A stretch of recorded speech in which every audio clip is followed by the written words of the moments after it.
Welcome back. We're here at Durant High School talking with Durant boys basketball coach Brian Timmerman in the middle of talking about North Cedar 64-51 loss on Tuesday of this past week. Tough team, but as the more you look at the numbers, maybe not quite as far away from North Cedar as you would think. 15-13 at the end of the first quarter, right there. The second quarter kind of did you guys in. It looks like they outscored you 22-8. Really turned up the defensive pressure, and I don't know if it's a case of if it's you know it's coming. It's just a matter of when. You guys go into the third quarter. It's a 14-12 quarter. The last quarter is also close. Take that one quarter out, you guys are there. I mean, you can't do that. Mm-hmm. But I mean, if you're looking for any sort of positive to build on, is that something you can look at? Yeah, I mean, for sure. And we played really well in the first quarter, I thought, and it was a 2-point game. And then in the second, we had too many turnovers, which led to easy layups. And how many threes did they nail? They nailed 3 threes. That's quite a bit for one quarter. And they were coming off simple down screens. And that was just bothering me so much because they'd set the down screen from the wing to the block. And you got to be able to fight through that screen, and we were just we were way too screenable. And then not only that, but then the guy who was guarding the screener wasn't calling it out, and he was running into his teammate. And I thought, you got to get through the screen. You got to get off your man and help your teammate through that screen and get a hand up on the shooter. And then the other thing is they were able to hold the ball at the top of the key, and they could just hold it right there, and our defender's hands would be down here. So then, right when that guy comes off the screen, boom, the pass is there. And then we got a shot.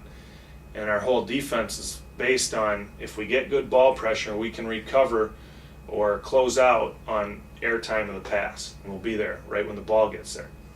But if we don't have that ball pressure, and we are trying to run off a screen from their guy and a screen from the guy guarding him, and we aren't getting out there, that really hurt. And so we talked a lot about communication on defense, and we played a little bit better defense in the second half, but still not taking care of the ball. And anytime I thought, well, if we can just get a stop on this possession, come down and nail a 3 or even just get a basket, we can be right back in this.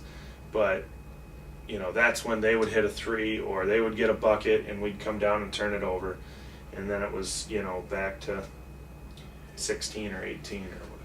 Is their style a lot to get you thinking more? Because some of their buckets come quick. I mean, they make a bucket, then they get a turnover real quick and get a quick bucket. And I mean, mentally, it's like, you start to rush. You start to maybe do things you don't normally do, passing or dribbling, or you try to. And if you're not a dribbler, maybe you try to make a play and you turn it over. It just compounds. I'm not saying necessarily that necessarily happened the other night, but I've seen them do that. And to me, that first quarter was really an encouragement because, I mean, it's close. And in the back of my mind, I was thinking, well, when's it coming? Because it's going to come.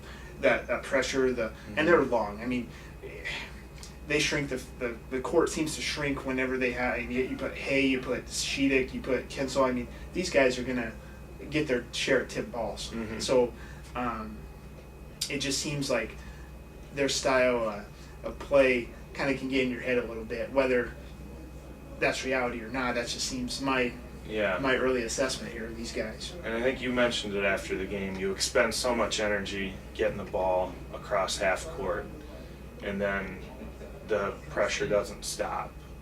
Then we try to run an offense, and boy, they took us out of what we wanted to do offensively. We could hardly set a ball screen.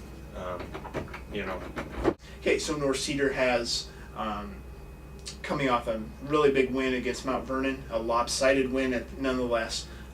They had to. I mean, they're on a roll too. It's like you go back. I cover North Cedar as well as you guys, and yeah, Coach Jackson, remarkable job so far early this year. So let's look ahead now to some of the point scores we had from that game. Well, it was spread out. We had a lot of guys score. Vaughn, he had 18, which is, that's still pretty good. And then Barton Hagen had 7, and he was looking to shoot it. He wasn't hesitating. He knew that we needed him. Brett Lilienthal hit a 3. Drew Lilienthal got a bucket, and he really worked on a shot over the summer, and he hadn't gotten one to fall yet, and he got one to go in the fourth quarter, about a 17-footer on the baseline. That was really good for him. Nissen had 8. He's still working on those free throws.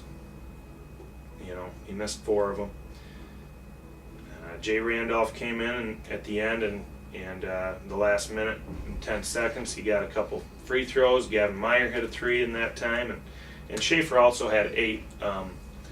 And a lot of those came against the press when we were able to pass it over the top and attack the basket and dish it off to him. And that was good. We were able to score off the press once in a while. We want to do that more often. And talked to Coach Newman, and I've reviewed some of the coaching tapes that I have at home and some of the notes I had taken from coaching clinics to find different cuts we can make in our press breaker and how we can rotate guys through. And Coach Newman helped me out quite a bit, and I think we're going to really work on that. We worked on it last night. We had a couple kids sick. We had a lot of kids sick. I mean, I think there were only like 12 at practice, plus, Benachek actually broke his wrist. He's a freshman that we just moved up to varsity at Bellevue Marquette. So he's done until after Christmas break. And then, he's supposed to he's got a hard cast on. Anyway, and then a couple other freshmen have knee problems. One of the sophomores is still getting headaches from a football injury. So we got some guys hurting, and we need to get guys back and get them healthy and get some good practice in. So tonight, again, we're going to work on that press breaker, and I think I look for us to improve, and it's encouraging, and I said after the game we lost a lot of optimism and a lot of confidence on Tuesday night, and that's what 4-time defending conference champion and looking like probably one of the best teams, if not the best team in the conference, that's what they'll do to you. And I think,